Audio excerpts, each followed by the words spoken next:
welcome to another episode of Husbands Watching Housewives. I'm Scott. And I'm Jeff. And we just watched an episode of The Real Housewives of New York City. Yes, NYC, but not RHONY-C. Yes. Oh, I always thought, because they called it RHONY, that maybe, I was like, oh, was the earlier seasons, the legacy seasons, were they just of New York? But I guess when they have, like, to actually show it printed, they don't show New York City, do they? It's just when episode titles. I think they do. I'd have to look. It's something you look at all the time, but you don't see it, but yeah, it should be because, there's New York, right, the state, and then New York City. Forgot that light. Oh. We need more light. Well, let there be light. Let there be light. There we go. Okay, sorry. Yes, you're absolutely right. Yes. So, this was a good episode. A lot of stuff happened. Fine. I mean, we got to know the newbies a bit more. Yeah. And we got to know new Sai 2.0 and same Brent. Yeah. Brent. I say Brent. You said Brit, I thought. I was going to ignore it and just hope that same Brent, different season. Yeah, I think Sai's, I like Sai. I like Sai last season. Yeah. I feel like that the fans are going to give her a lot of crap for being like a downer, and like especially because she's not like just kissing Queen Brynn's ass. And I think it's like there's this whole thing of like just let's move on, accept the apology, but it's like you can accept the apology, but like if you don't really hash out, I don't mean you need to hash out for like weeks on weeks, but like just have a conversation. Right. This is why I was upset. Okay, I hear you. Then I apologize. Not like, I think Brynn just gave like a blanket apology. Right.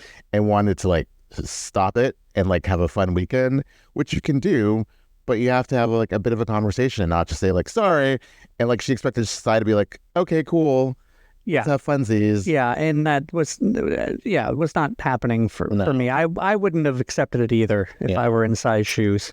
Well, she didn't let her talk. Right, exactly. Yeah. And even when she did, like she took immediately like deflected the blame, Jenna, and like asked Jenna to come in. Did I say that? Did I say that? Oh. It's not like, and then Erin came in. Yeah. I was like, like Brynn just needed to just own up to something, and it's the common theme that we're seeing this season. And I think when if we were to rewatch the first season, would we see it there? I'm pretty sure we would.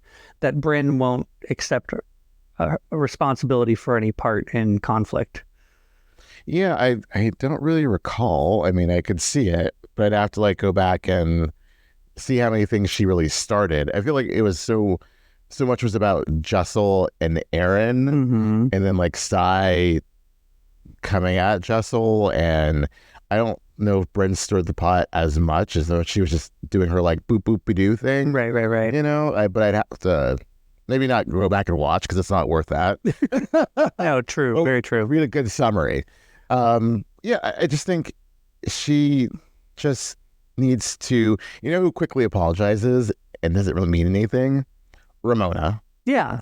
That's why they call her the apologizer. It's like she just wants it to go away. So she's like, oh, I'm so sorry. And it's like, okay, that's great, but let's talk about what you should be sorry for.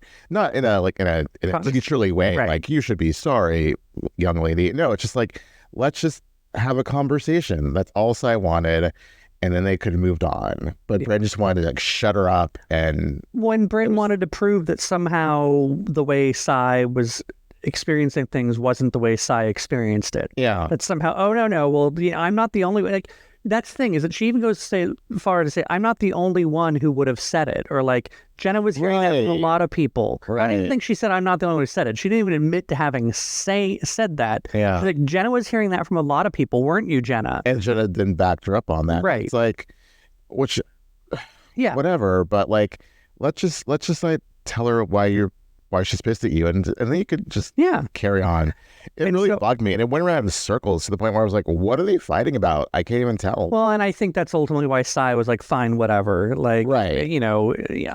I've aired my grievances, and it's not going to get me anywhere. Right, because Brynn wasn't going to take it in. Right, exactly. And everyone else got involved, so it was going to go nowhere. Right. I feel like if they had just been at a lunch, maybe like without anybody having to like the possibility of having somebody come in it would have been fine. Or like when she met with Erin at her apartment, it was the two of them. Mm-hmm.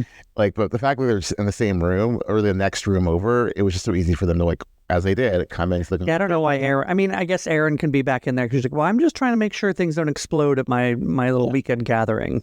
So, but I don't. Yeah, it's not anything that I.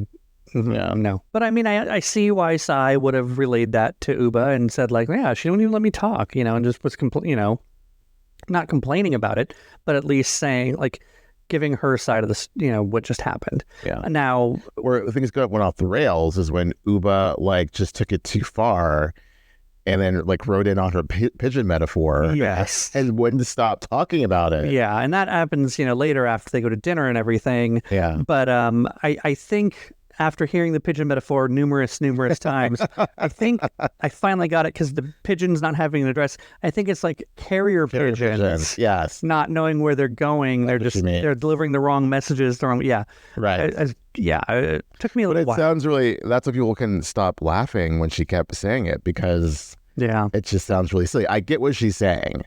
I understand, I don't want to open up in this group because I feel like my words are going to be misconstrued and then I'm going to be attacked for it. Mm-hmm.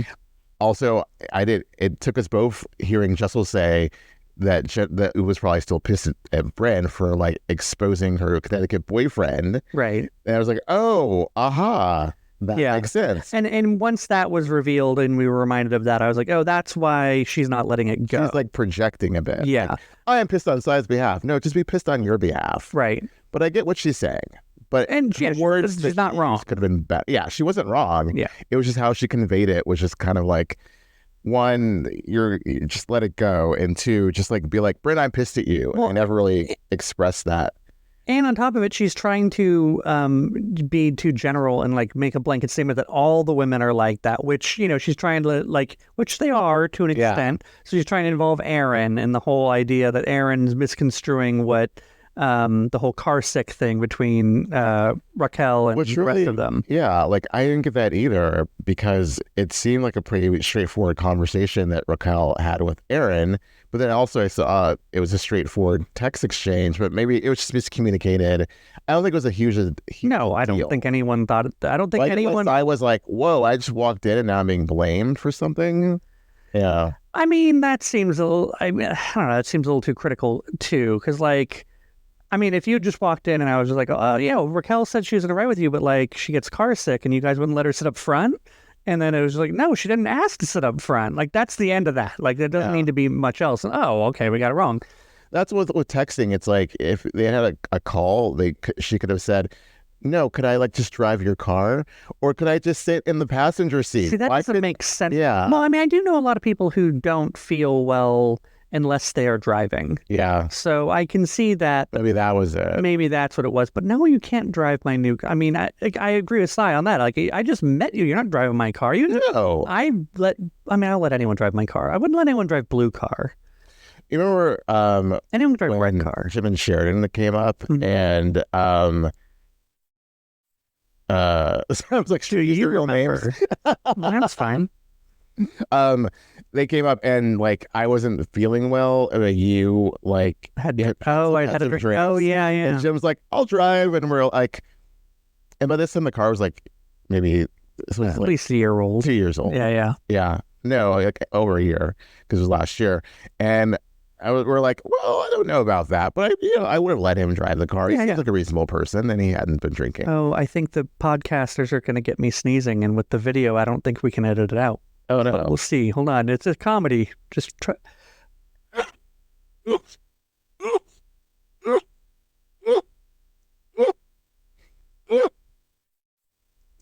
Oh, bless you. That's only 7. Yeah, usually it's twice that 14, much. Yeah. Maybe I'll mute it, but people would probably, I'll lower the volume. Hear that in your workout. You're like, oh, God. Yeah, oh, God, what? That's right in my ear, you asshole. So, now letting someone else drive your car, I'm not into it either. But, yeah. Again, they were adults. They were like, look, I get car sick. Oh, okay, I'll just drive myself. That was the end of it. I don't think it needed to be making a big deal. And I don't think Erin was making a big deal out of it. I just think it was more of she says. Erin took it as they wouldn't let you right up front. And like that she kind of conveyed it But that it was way. more of a thing of like, did they at least offer? Like, I mean, that seems the next logical thing. Yeah. To just let someone who gets car sick sit up front. Though I do have a couple friends who are absolute little bitches when they can't. They get car sick and like, even if they ride up front, they just turn into like grumpy gusses and just don't want to be part of it. She should have ridden in the chopper. Exactly. I'm sure that wouldn't have Yeah. made a mistake, especially when Jess was like, "Oh, it was a little bumpy." Yeah, right. So She's right, because Jessica was like, I want to puke and poop. yeah, Yeah. you can pee anyway. Bodily function of Out of both. out of both ends. Yeah. I think we're a little tired. I'm okay. I have a bit of a headache, Oh, okay. but I'm Why is that funny? because we're like, just stop the podcast. How do you feel? I have a bit of a headache. Well, I mean, it's hard to keep the energy up after Yeah. a whole day of Like, work a lot and of energy to the show either. I think that's what it Yeah. is. Like, I don't have any real strong opinions about much of anything that went Well, on. let's go back to the newbies in a second, but do we? Well, yes. So basically, the Ubah Brynn fight. Oh yeah, let's finish that. Yeah, that whole thread. Like, It came out of nowhere, especially the next day. yes, Like I get Ubah wouldn't let it go. the night before she came home, and then I like you called it. The producers are like, they're talking about you, Brynn. Get downstairs. Oh, totally. And then I put that mic pack right on her side, just sent her right downstairs. But She's like, I don't have any makeup on. Go. yeah.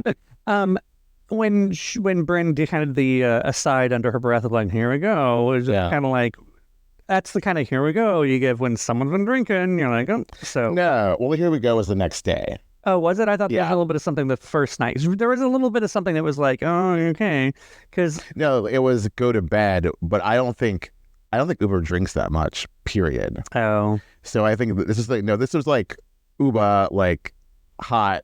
yeah. Like, Just, I am pissed at you on behalf of the side, but really it's on behalf of me, and wasn't being clear, and that like that I fight. mean, I think it's oversimplifying it to say that she's only pissed off on she's using the side thing. I think she's very much irritated. I mean, and I'm reading into it myself because I get this way. Yeah. Like if I witness someone being, what's the right word? Disingenuine? Is that? Anyway, Ingenuous. yeah. And like, again, her not taking accountability or not owning up to it, it's just like, why would I, like, it just embarrasses me to be around someone like that who's just so flagrantly like gaslighting and denying. And it's like, it makes my skin crawl. Well, we said like 2 episodes ago, like, I wouldn't trust Brynn because she's not gonna she's gonna take something and use it against you later on. Right. She's gonna take a bit of a story and manipulate it. And like Sai said, it's like she brews up some bullshit and then like feeds it to everybody else. And I don't know what her purpose is. I don't think she's unwell. No. But it's shit stirring behavior, which is good in some respect on a reality show. But it's so blatant and obvious. Yeah, it's like there's no subtlety. Yeah. Yeah. But yeah, definitely the next morning when everyone else is just kind of, oh yeah, let's sit out here, apparently in the freezing cold. Right. And like, no, it's fine in the sun. What were they even talking about? And then all of a sudden out of left field. I don't even remember. Yeah, Like all of a sudden, like it was like, it was. They were talking about something completely reasonable and like, Yeah. oh, last night, da-da-da-da. And then it was like, and this is why Sai isn't here. Yeah. Because da-da-da. And it's like, I get why Brynn said, like, are you her spokesperson? You know, like. I think, unfortunately, the minute she opened her mouth that morning and using Sai as the reason for it, Ubah lost that conversation. I mean, if there's a winner and a loser to a conversation, Ubah lost Just that take one. Sai out of it and say, like, I don't trust you. Right. I feel like you are a shit stirrer and that you manipulate words. And I don't feel comfortable around you to be open. Right. And we're supposed to do this because we're on a reality show. But I don't feel that comfortableness. And then, if you can meter that out and be like, and, then turn to Erin and be like, and then you were twisting things about the completely innocent conversation between, Racquel and Sai. And like, why does everyone want to make their drama when there's not drama? And the answer is we're on a TV show. Right. But I get more the impression, though, that Brynn is naturally like that, though, and probably operates that way even when the cameras aren't up. Oh, totally. So- Like the whole, like, I just giggle and laugh all day. Girl, no, you like giggle and laugh, and then you like stir the pot. And there's just a certain vibe about people, and I like Brynn. I like them all. I don't want like, yeah, and she's annoying me a bit this season. But there's a certain vibe about people who just need to have the attention on them all the time, and the lengths that they'll go to get that attention. Well, that's like, oh, she was being so annoying at dinner when Racquel was just trying to tell her story. And she's like, oh, I bet you did. And it's like, it's so like, and that's what she said. It really was. And I like, calm down, let the girls tell her story. It's not about you. Mm-hmm. You asked her, tell me about you, and then she tries to, and you won't shut up. And like, your sexual innuendos that are dumb. They're cute. That funny. They're cute, like for a little while, but like everything out of your mouth can't be a sexual innuendo, because that's right. It turns into a "that's what she said" situation. Exactly. It's that what she said meets boop boop be doo and a little sex spot, and I'm like, it's old, honey. Right. It's real old. And also, like, at what age? I mean, I'm not saying like, you know, you have to act your age, but after a while, you're like, okay, you're how old? And you just keep making these sex jokes? Like, what are you, 12? But I like that Jenna had to respond like, this is just what she does. Like, Jenna just kind of like she can't help herself. Yeah, she can't help herself. She has to. And then at some point, like, oh, I wish I was a lesbian. It's like the kind of... Let me help Jenna. Like, didn't we do the humping? Right. Didn't we do like the coming on the Jenna thing last season? The queer baiting, just kind of the... I don't know. Yeah. It's endearing to a point if it's genuine and you're, you know, really just having fun with people who are also having fun with it. Yeah. But to be clear, it'll get tiresome. To be clear, it's not problematic. It's just dumb. Not problematic yet, but it could become problematic. I don't think, no. It could. You're right. It could. But like for now, it's just like, shut up. Yeah. I can agree with that. Which brings us, if we can get off Brynn, and Ubah. That's what she said. The new girls and Ubah, yeah. So who told us her story first? Racquel. Oh God. Oh yeah, you just had thinking of Vanderpump Rules. Yes. Is it Racquel or is it Rachel? I don't remember. Racquel told like a scintillating story about the her engagement and like actually her story about like being a collector and like that was really interesting. That part was. But then she got into like her kooky ring, and I was like, okay. The whole thing about being an art collector, I would immediately, and you know, and her describing how, you know, art dealers and artists didn't want to deal with a woman of color. I immediately thought like, God damn it, Charlotte.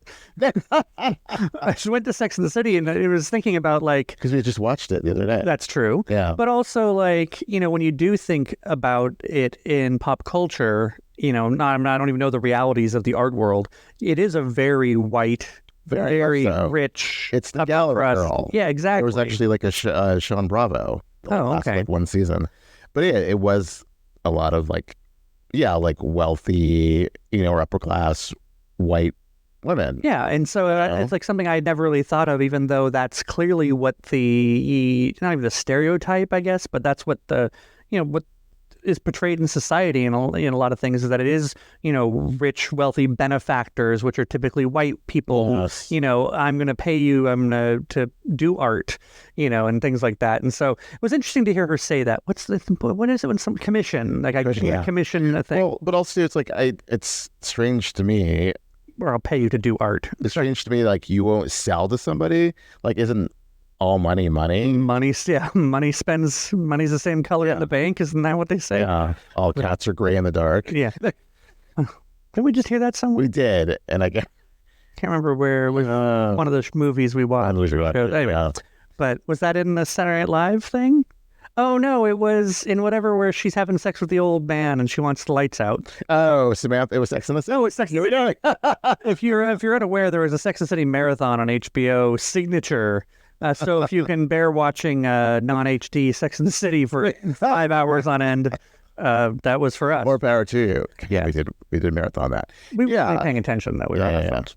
But yeah, it's really weird that you won't sell to somebody, like you don't want your art shown in their house, like you don't want to like deem this collector because she's a black woman. Like, I think there's got to be politics to the art world as well, especially if you're trying to get discovered, where you want to sell it to someone who's going to have, you know, other people over and who entertain and do charity functions. Right. Like, what is exactly? Yeah. And be like, past. You know. Right. Be like, this is a great. I discovered this artist in Soho, you know, and then It's So you want to sell it to like a socialite who right. tells her friends, and then they keep buying from your gallery, and But you think this young Black woman, she doesn't know anybody. Like, I'm going to say this painting for her, like, rich white lady. Right. Got it. Okay. I guess that makes some sense, but and then I think I don't know what time in her life or in the world she actually. I think like 90s, early 2000s. Well, see, I was wondering if like the internet kind of helped open that up, where it's just like the exposure you get is no longer word of mouth necessarily. You're not you have other avenues to expose your stuff,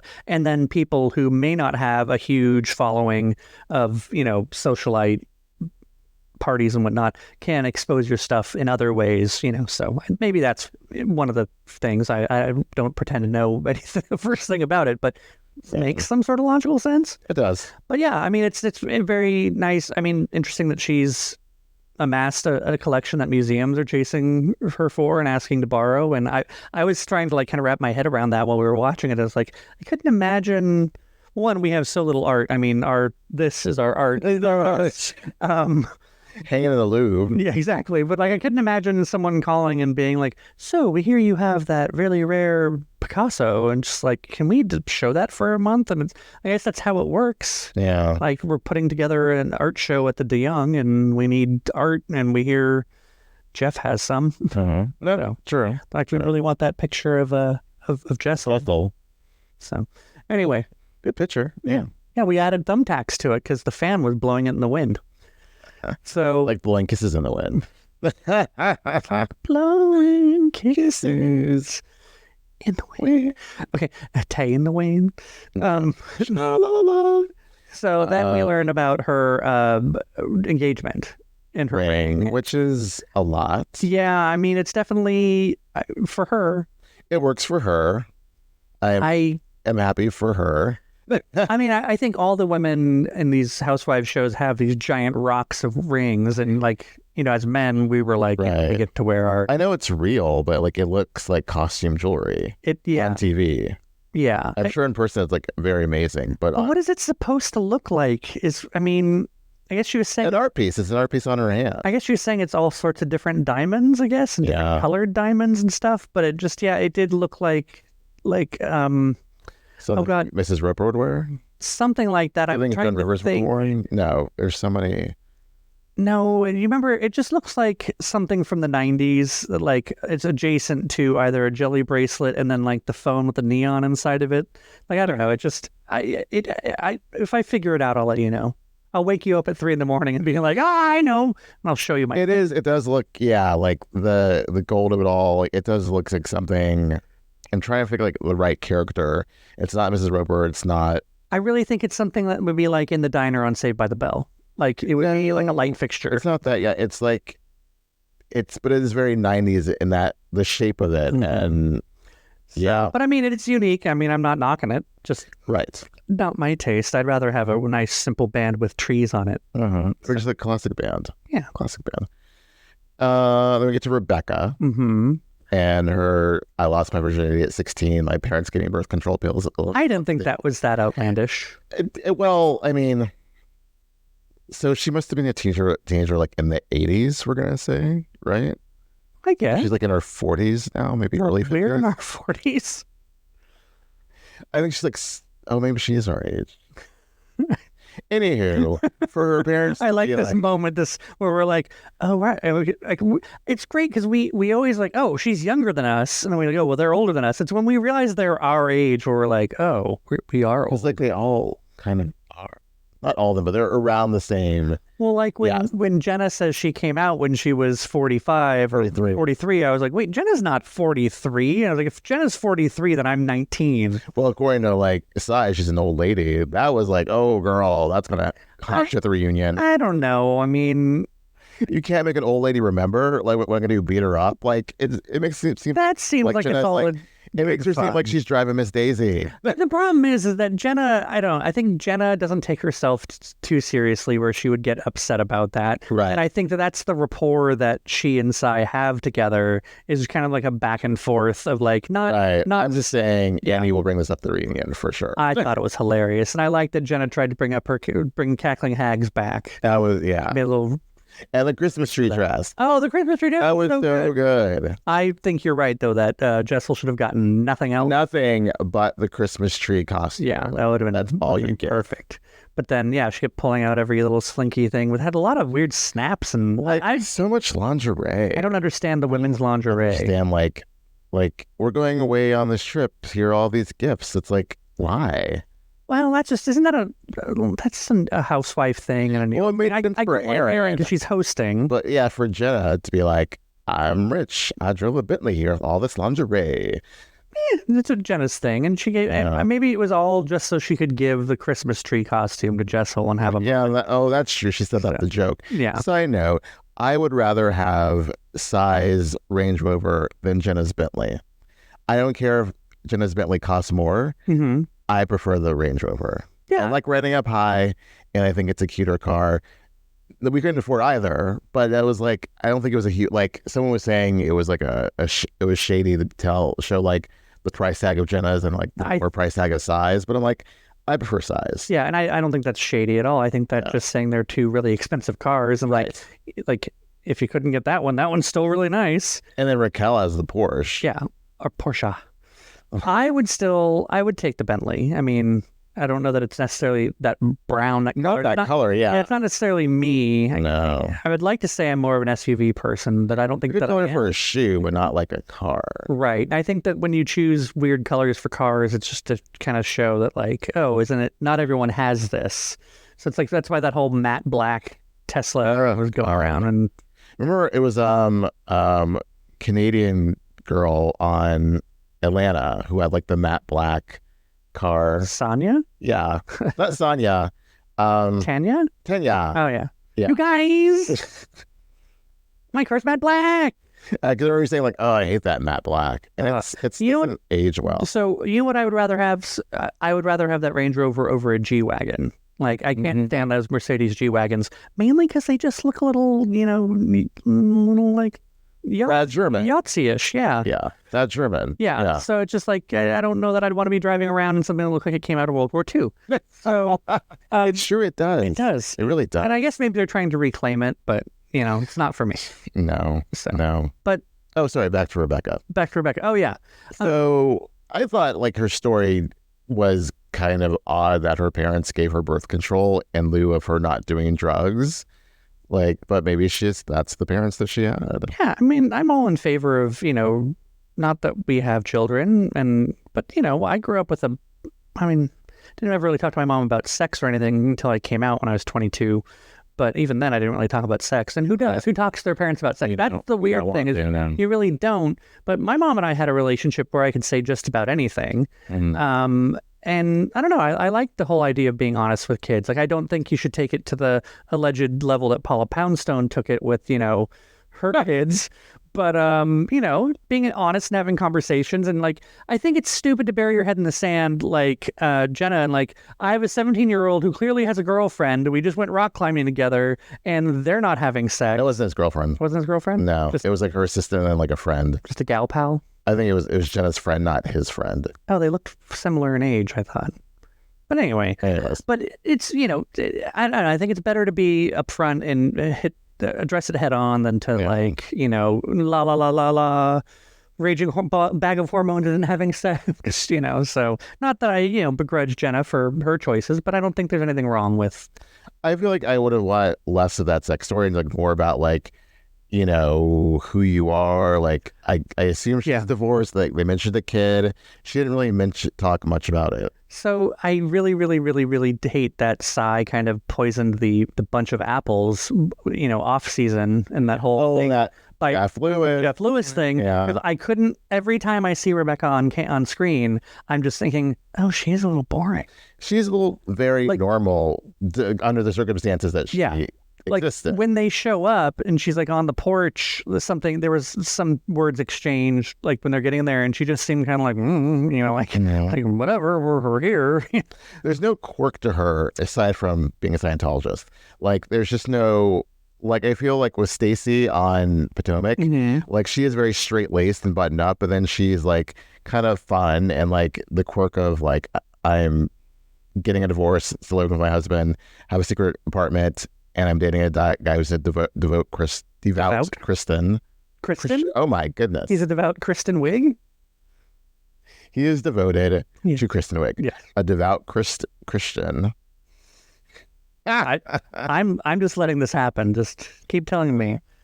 So yeah, like I think she's kind of fun, and but like with Rebecca, there's really not much there. I feel like she's she's just a little too normal, which I'm into it. Like I'm not immediately saying, oh, she's a snooze fest. No, she's not a snooze fest. But yeah, she's yet to really stand out. Right. Yeah. She's kind of giving me Tiki Barber's wife vibes. Tracy? Yeah, just being kind of a little normal and like not voice of reason, but just kind of just. Well, here's the thing. Natural. I feel like if she was willing to talk about the Scientology thing, aside from the helicopter ride, they would have pushed it in her interview, in her confessional. And the fact that we didn't see that, I think that means that she shut that down. Yeah, oh, for sure. Like Tom Cruise does not allow this. Yeah, it was interesting, and her story of just like, oh, yeah, I lived in Florida, then I moved to New York, and then I was moving with my boyfriend, and the night before we broke up. And what happened after? Like, did you get married, divorced? Like, who's your kid? Like, what's the story? But maybe that was there, and they cut it out. And they kept asking, well, what about Scientology? Yeah. No. I'm surprised that Brynn didn't bring it up at the dinner table. I thought that's what was going to happen. Yes. And it did not. Like, so we're on the right here, blah, blah, blah. And like Rebecca I wonder what she would have done. Or maybe Brynn's just afraid of Scientologists. And she's like, I ain't going to mess with that. Yeah. Like I did. I tried. The producers wanted me to do it. And I'm like, Nope. She's like, they offered me a bonus for bringing up Scientology, and I got my money. No. I'm going to end up like Shelley. That'd be kind of awesome if, write this down on my list of great Housewives ideas, the 24-hour feed, the extended reunion footage, and then I really hope they should layer like an Easter egg people's contracts. Like, oh, you'll get a bonus if you bring up these 5 things. Like we know that she doesn't want to talk about these things. If you bring 2 of those 5 things up, you get a $10,000 bonus. Right, like bling bling. Oh, that'd be so good. Okay, so and then like if it would like tell us about it after the fact, and like what were the 2 things? So they're like, like little cash register noise goes off when they do it. Sorry. Have you met David Miscavige? Did you feel fearful? How clear are your thetans? When was your last audit? Yeah, exactly. What else do we have here? The food, there was at least food. There was lots of food. It looked really good. You wrote, ooh, sandwiches. I know. I was like, oh, I love a sandwich right now. And like all the meats and like the breads, like Erin really came through. Yeah. What I don't like about you sometimes is you like, oh, look at all this great food and charcuterie boards. And when I try to do charcuterie board at home, you're like, well, this isn't the Housewives. And it's like, why can't we have a little bit of something nice and extravagant in our own lives? Come on. Because we're not on camera. Well, so I guess next week I'm bringing up a charcuterie if it weren't 10 o'clock at night. So, but I don't mean that. I love everything about you. There's nothing I don't like about you. Same. Hey, but what are you doing? So, we go over to them all. Like, there wasn't anything really more to discuss with with Jenna. Yeah, Jenna and Erin didn't really have anything. No. Erin just kept trying to host. Yeah, but also try to insert herself in things that she really didn't need to be inserted in. I get it. Like, you're so close to Ubah, and you want to pull her aside and be like, "Girl, no, don't go down this path." And you're so close to Brynn, and you want things to be okay, and also you don't want your weekend disrupted to a certain extent, but you do want some drama because you're on Housewives. But yeah, it's like, just serve the food and sit back. Yeah, that's what she should have done. Like, just be like, here's a spread, everybody. I would have been happy just to have every scene of Erin just popping a grape in her mouth going, Right. Like, yeah, that's going on. Or a piece of meat. Yeah, there's one where she had like a whole sandwich, You know, old sandwich. and I was like, that's not a flattering. It looked like she had like a little platypus. It was at, I think it was at the breakfast, and like she had like a breakfast burrito, and she's like, I'm trying to enjoy my burrito. Yeah. Freezing cold. Can we talk though? Because Jessel didn't really do anything other than wear that dress. They were all like, "Oh my God, she's naked." That dress. I didn't even see like it was blurred, so I'm like, is she really that naked? I mean, it was clearly winter in New York and very cold. So the fact that she wore next to nothing, I get that being conversational, and it was definitely a statement piece. The runway, I think. Yeah. So I mean, and it was beautiful. I think she wore it well. She rocked it. If I could wear the male equivalent of that and rock it the way she did it, I would do it too. I'd say, let's go get food right now. Let's go down to Denny's. And put on some couture. We would go to IHOP. Yeah, they're still open. Go to Applebee's. It's all good. It's all good in the neighborhood. Applebee's is like open until 2 a.m. Yeah, people go get off work and go drink at Applebee's. Oh. Especially in our little town. In this town. We go to Applebee's. Oh, we don't go to Applebee's. Never go to Applebee's. Occasionally we go to Applebee's. We haven't been there in a while. We had to go to Chili's again. That was good. After that movie, that was really good. We ordered well. Yeah. It's such a so no, for those of you who you really care, like when you live in San Francisco, it's really easy to not go to chain restaurants. Yeah. And it's kind of refreshing, especially like I grew up going to chain restaurant after chain restaurant. I'm youngest of 5 kids. So we didn't go to like unique restaurants. We went to affordable restaurants. Right. And so when I moved to the city, I was like, this is great. I've never heard of this place. And I'd go check it out. But leaving the city and moving back to the suburbs, like, man, chain restaurants are where it's at. It's like, I forgot how much I love them. Yeah. Just to have the access to it. Like if we just randomly want to say, let's go to get Wendy's. Yeah. And it's right there. Yeah, exactly. Whereas go to Wendy's in San Francisco, you had to go all the way down to South San Francisco. Is that where it is? Daly City, something like that. But yeah, things like an Applebee's or Chili's or I can't think of anything else. That's all there is. No, Red Lobster. Not that you would go to Red Lobster. Olive Garden. Like when the Olive Garden closed in the Stonestown Galleria, that was a shock. That broke my heart because you could at least in San Francisco go to Olive Garden, get endless breadsticks. Oh, people like diss on chains, but like they have some good food. Like if you're listening, I love the Cheesecake Factory. Yeah. I would do ads for them all the time. I love the bread, brown bread and white bread. I love Mary's. Is that a metaphor? It is. I need both brown and white bread in my basket. I love the chocolate cake. Linda's fudge cake is my favorite because I don't like cheesecake. Irony. I know, and I make Cheesecake Factory. I don't like cheesecake, so I get Linda's fudge cake because it's not cheesecake. I'm gonna make cheesecake, and I'll have no one to feed it to. True. Maybe I should make it this weekend or whenever Jennifer's coming up. Oh, the couple weekends? Yeah. I don't know if she likes cheesecake. Ask her. Okay. But yeah, I mean, Cheesecake Factory. Yes. So good. Their portions are getting smaller, though, I think. Yeah. I feel like the prices are going up. It's shrinkflation. It's happening everywhere. Yeah. But, we should go to Red Lobster, though, before there's none left. I don't remember. I've been to like Red Lobster, maybe I can count on one hand because I don't like seafood. I know they have other things. It's the biscuit. You don't go there for anything other than the biscuits. Yeah, I don't like a cheddar biscuit. Don't make me say something that makes me have to mark this episode explicit in the last minute. But get the F out of here with that. I want to swim in the Cheddar Bay and make love to those biscuits. That's what I want. Not the Cheddar Bay. Yes, the Cheddar Bay. So I gotta get some more of that mix and make it at home. Oh, so I think you did it like one time. Like you held on to that for a while, then you like. Well, you can actually. It's easy to make without the mix. It just makes it easier, and then it has the sprinkle. Yeah, it's so good. The same way I can make the Southwestern egg rolls that are originally from Caro's, but then Chili's picked them up. Those are good. It's so good. We should go to Chili.